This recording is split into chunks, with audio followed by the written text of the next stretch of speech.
Aí tem um cara que fala assim, ó, Caio, me ajude, meu filho tem 24 anos e está confuso com a teologia da predestinação. Como posso responder a ele pela palavra e ajudá-lo? Olha a afirmação que ele me fez, 2 pontos. Se temos livre-arbítrio, a soberania de Deus sobre nós não é real. E se a soberania é real, não temos livre-arbítrio? Mas e Jonas? Esaú foi rejeitado por Deus e teve escolha? Jeremias foi separado do ventre de sua mãe antes de nascer. Teve escolha? É Fecha que o aí. pessoal confunde demais as coisas. Tá uma confusão isso aqui? Não, porque essa é uma historinha com argumentozinhos tão antigos quanto a antiguidade, entendeu? Certo. Só são novos para quem chegou ontem.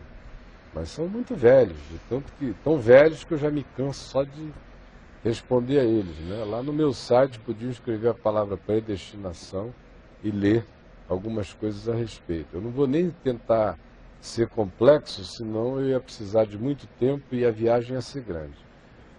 Mas simplificando, uma hipersimplificação, Rapidinho. o pessoal não sabe o que é a soberania de Deus. E aí confundem soberania de Deus com as doutrinas denominacionais, sejam elas calvinistas, ou reformadas, ou de qualquer linha, doutrinas da predestinação, nas quais eu não creio. Eu creio que Deus é soberano, mas eu não creio nas doutrinas da predestinação.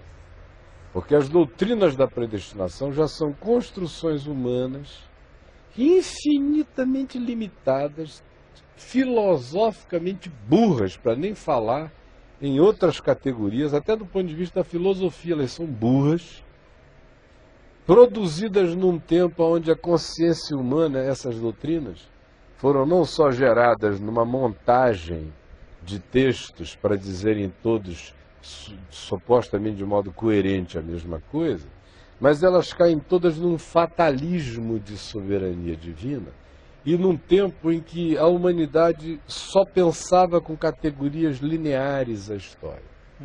Então Deus é o Deus da presciência ou da predestinação, porque supostamente por ser Deus, ele saberia antes de que as coisas acontecessem o que aconteceria. E as teria determinado que assim acontecessem. Aí ele vira o marionetador disso, que é o tal do argumento lá do Gondim. Ele ainda é filho da doutrina da predestinação, lutando contra ela. Por isso lá no site eu disse muitas vezes, o cara que não tiver nem a capacidade de entender o conceito de tempo e espaço, conforme hoje ele está mais do que claro do ponto de vista da física e da física quântica para nós, não pode nem começar a conversar no assunto, vai teologizar bobagem. Antes de pretender ser teólogo, o cara tinha que fazer um mergulho profundo nas dimensões da consciência do tempo, espaço, da temporalidade, da multidimensionalidade, que recai jogando muito mais luz sobre a realidade da autodefinição de Deus do que qualquer doutrina tenha feito a respeito. Porque quando Moisés perguntou quem eu direi que está me enviando ao Egito, o Senhor disse, dize que eu sou te enviou. É aquele que é. Então passado, presente e futuro são categorias lineares da minha percepção humana linear, de um ser para quem houve ontem, está vendo hoje, possivelmente haja amanhã. Eu sou preso ao esmagamento do tempo e espaço. Para Deus não existe isso. Deus não, passado, presente e futuro são coisas que eu chamo de simultâneas, embora a palavra simultânea seja ainda de um pauperismo total para definir o acontecimento em Deus. Gênesis e Apocalipse acontecem em Deus simultaneamente. Seria Quando... certo dizer, por exemplo, se a nossa percepção é linear, só para traçar um paralelo, a de Deus seria circular, num certo sentido? Eu sei que é muito reducionista isso. Até o circular gera um sistema fechado. Sim, é por causa disso, mas seria algo, uma uma comparação. De Deus não há circunferência nem linha, Então, o Deus soberano é soberano não por causa das doutrinas de soberania, que são todas doutrinas fatalistas, marionetadoras, gregas, Como a luta contra ela tem sido também uma luta grega ainda. Por isso que eu estou dizendo desde o início, é coisa de menino. Ao invés de estudarem teologia, vão estudar física quântica, pelo amor de Deus. Vão estudar noções de tempo e espaço, para terem visões mínimas do significado disso. Como Jesus disse sobre aos saduceus, acerca daquela mulher que tinha tido 7 maridos, de quem a desposaria na ressurreição. Ele disse, olha, não se casam, não se dão em casamento, mas não é aí que eu quero ficar. Ele disse, eu não lestes, eu sou o Deus de Abraão, o Deus de Isaac, o Deus de Jacó. Ele não é Deus de mortos e sim de vivos, por quê? Porque para ele todos vivem. E ao afirmar isso, ele estava dizendo que mortos do passado, vivos do presente, os que viverão no futuro, estão todos existindo nele.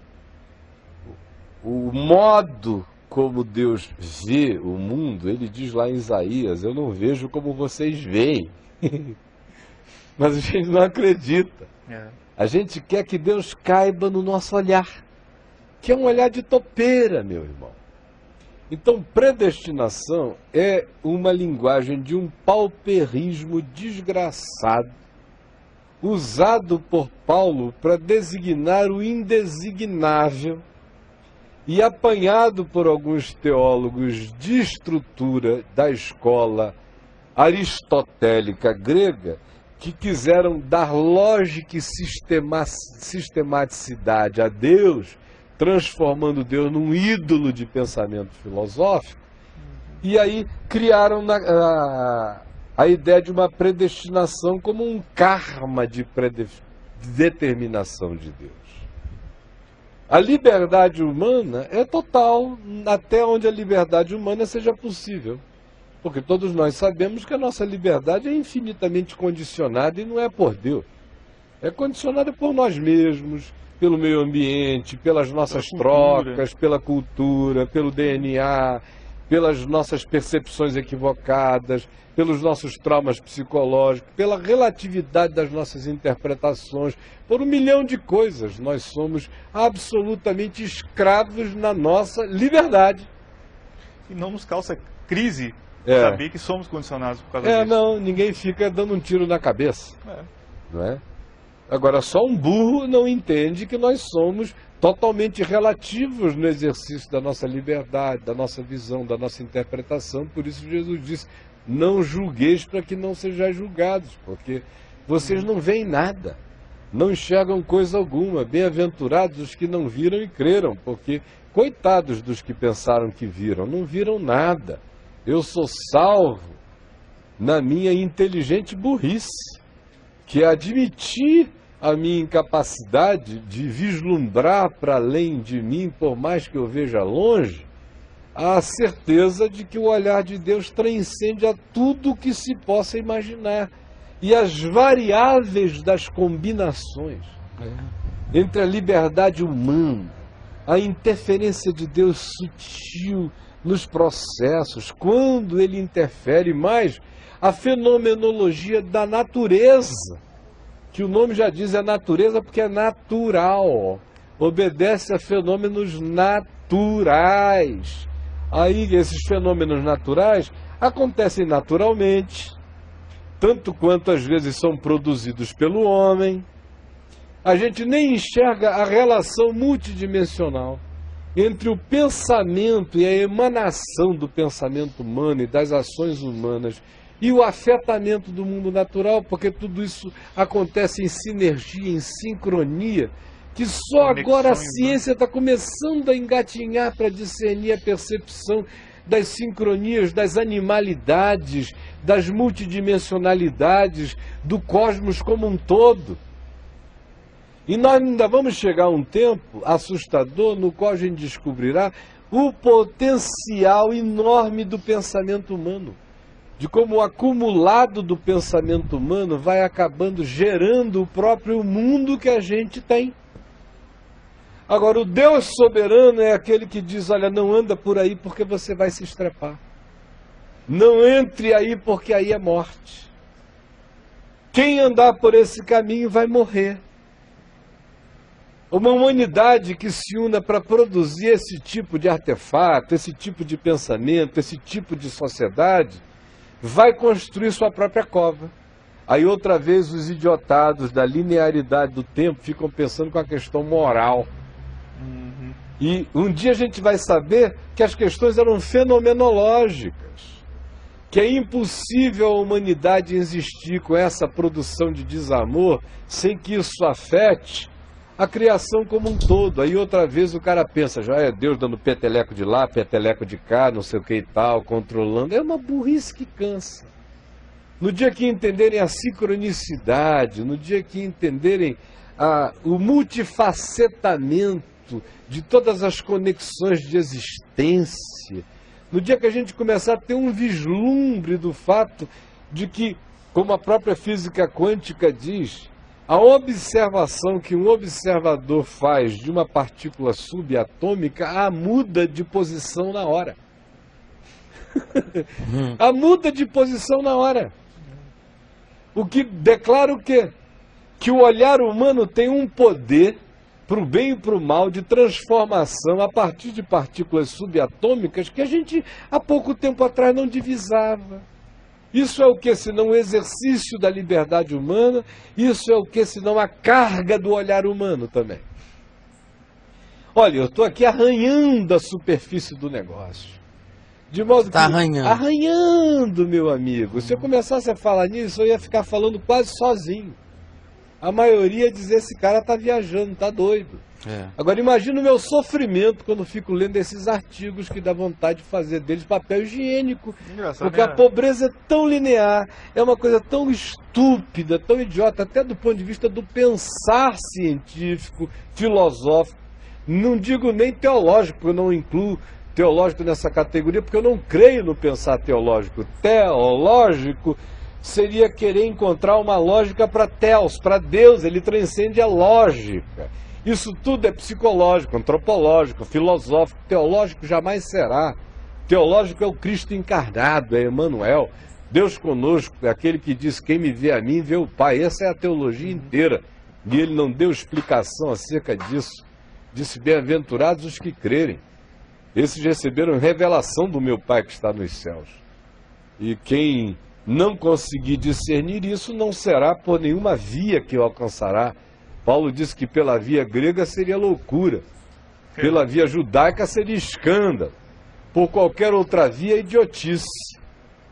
Então, respondendo a esse pai, o filho dele está lá na idade da pedra, como você chamou? Ele é o dono da pedra. É o dono da pedra, está lá na idade da pedra, lendo esses livros de pedra, de pensadores de pedra, e quando o Novo Testamento bota as duas questões sem querer apresentar uma síntese. É isso que eu ia falar, porque não existe. Isso não é uma questão como questão para ser discutida no são fatos. Exato. Deus é soberano. Exato. E o homem é livre na relatividade da sua liberdade. E na escravidão da sua presunção de liberdade, escravizada pela presunção de não ser escravo, que o faz mais escravo ainda quando pensa que pensa livremente. Eita! Boa. Agora, quando você entende que a soberania de Deus não tem nada a ver com as doutrinas, sejam elas gregas ou sejam elas de ocidentalidade norte-americana, ou de produção judaica, ou essa tentativazinha pós-moderna da teologia relacional e do processo, que é um outro besterol de jardim de infância que não sobrevive nem à análise do que significa tempo, espaço, física, não sobrevive nem à análise do que significa a multipluralidade dos universos e a interconexão de dimensões e de fatores que transcendem a qualquer que seja a nossa compreensão fenomenológica. Vai chegar aquele dia, meu amigo, em que a gente vai cair de cara no chão com uma vergonha enorme de termos ousado falar tanta besteira acerca de Deus, acerca da vida. O cara não entende nem o caminho da tilápia. Mas é mesmo. Não entende nada do que está acontecendo ali na beirada do oceano. Não sabe nem o que está acontecendo no fígado dele, no corpo dele. Vai a um médicozinho que fica lá ouvindo, auscultando. Acho que você está roncando um pouco aqui. Não sabe de nada. Vai se meter em quê? Agora, eu diria a esse pai que dissesse a esse filho, olha, esse é um negócio que a Bíblia afirma não como doutrina, afirma como um fato. Deus é livre. Tanto quanto afirma como um fato que o homem é livre na relatividade das nossas compreensões. Nós não somos cônscios absolutamente de nós mesmos para que a nossa liberdade fosse absoluta. E nem somos infinitos, somos filhos da finitude, então tudo que nos diga a respeito é relativo e é finito. Agora, ambas as coisas estão afirmadas não como uma doutrina. O problema é a doutrinação. Quando você arranca a doutrinação, que foi o que Jesus fez, Jesus não doutrinou nada sobre a soberania de Deus. Jesus simplesmente afirmou fatos. Ele disse, olha, escolhei, esforçai-vos, entrai, buscai, pedi, batei. Mandou o homem fazer o seu lado, finito e limitado. De outro lado, ele disse, não depende de quem quer. Meu Pai é que revela. Exatamente. Tudo isso, esses fatos são afirmados. Agora, quem tem Jesus como eixo, de chave hermenêutica, tem em Jesus a síntese de todas as coisas. E não anda nessas escolinhas duais, dicótomas, nem tolas, nem gregas, nem antigregas. Fica em Jesus, que para embolar mais a cabeça de quem pensa com a cabeça e não discerne com o coração pela fé, é o Cordeiro de Deus, imolado antes da criação de todas as coisas. Isso foi a questão que mais descansou meu coração depois que eu fiz teologia, sinceramente.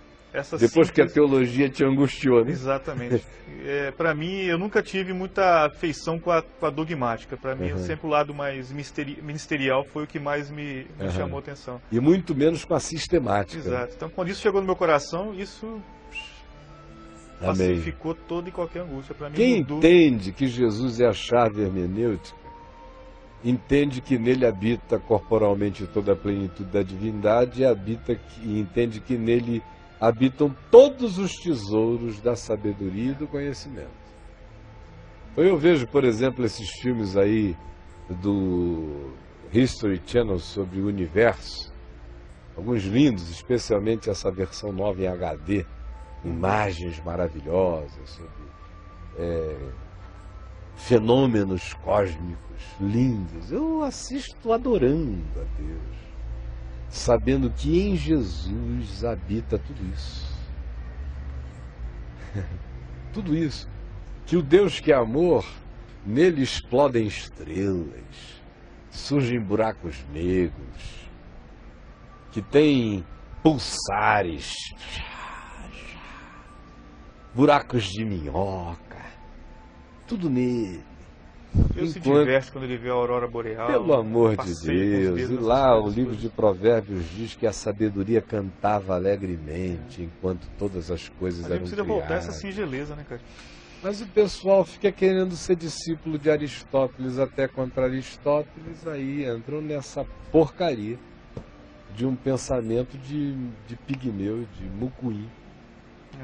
De uma coisinha mínima que dá tristeza. E aí eu, às vezes, perco a paciência aqui, né? Quando eu não quero. Mas eu fico com pena de quem fica nessas igrejas cheias de doutrina.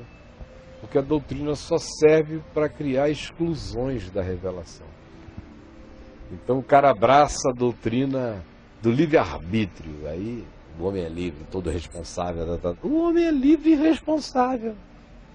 Mas aí já cria uma antítese. Se o homem é livre e responsável, Deus não é soberano.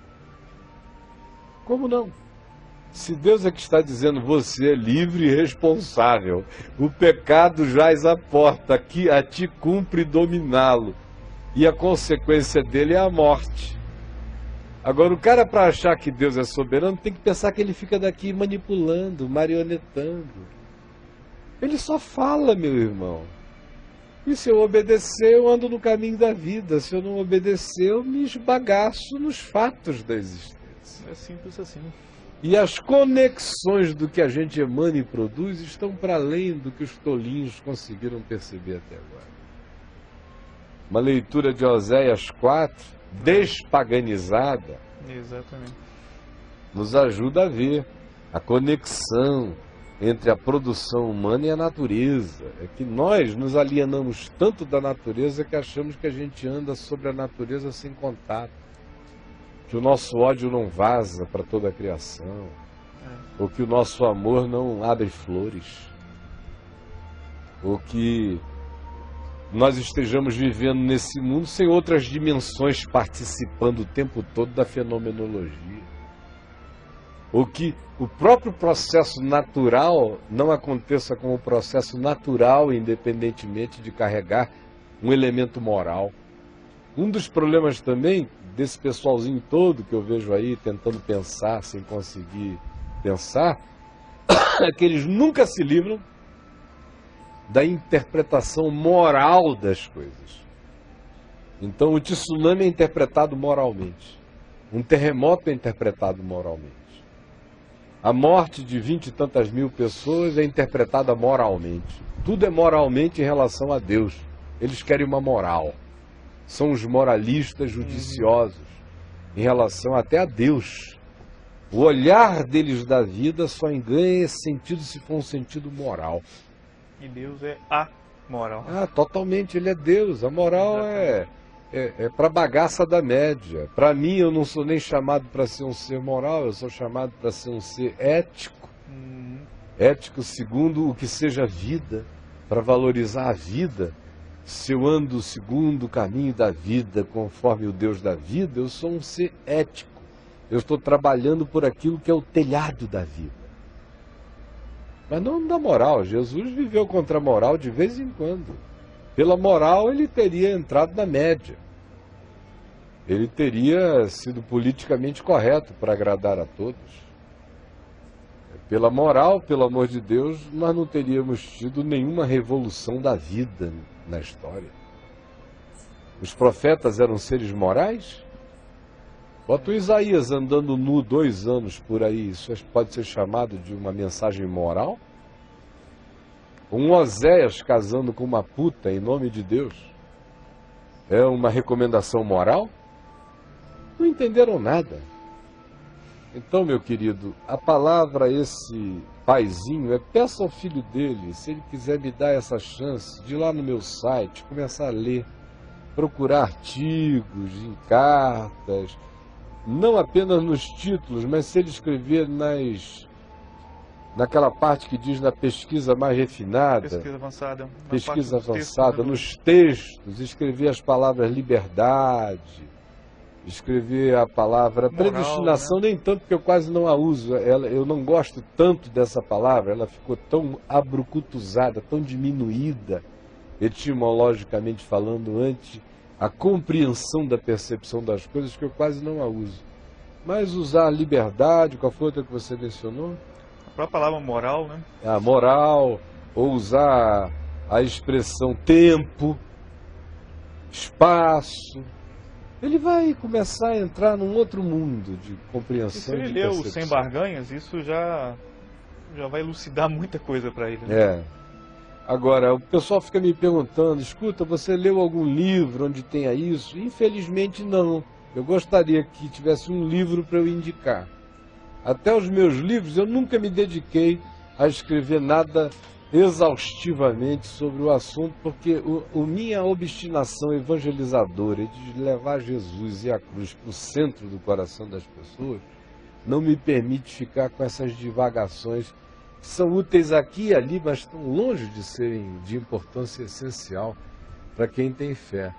Mas o que eu anuncio é a síntese da minha existência inteira de percepção, não lendo teologia, nem muito menos as doutrinas da igreja que eu li na infância da fé e fui me cansando delas de saída, nem as dogmáticas, nem as sistemáticas, nem nada disso, mas lendo o conjunto de coisas e a minha observação. desrelacionada das coisas, fazendo a minha própria síntese em Jesus, fazendo a minha síntese no Evangelho. Quem tem Jesus como essa chave hermenêutica, querido, vai fazendo uma síntese que só vai crescendo, crescendo, crescendo e aumentando a sua compreensão, o seu entendimento, até para você compreender cada vez mais que você compreende pela fé aquilo que excede ao próprio entendimento. E a codificação de expressão que lhe acomete é como um mistério, como uma revelação. A ponto de Paulo dizer: o que olhos não viram, ouvidos não ouviram, que nunca subiu ao coração de homem algum pela filosofia, pela teologia, por qualquer ciência, isso Deus tem preparado para aqueles que o amam. E Deus já nos revelou pelo Espírito. Mas é uma revelação que transcende os códigos expressáveis pela boca, pelo olhar, por tudo isso. E essa arranhada que eu dei aqui é um verniz de algo que dentro de mim tem um carnegão desse tamanho.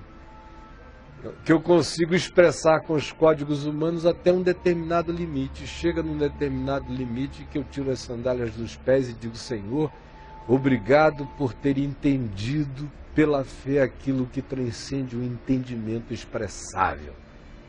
Mas tu já me revelaste no Espírito, no mergulho que tu me permitiste fazer nas entranhas de Deus, que é Cristo. E aí cessam as conversas e os papos furados.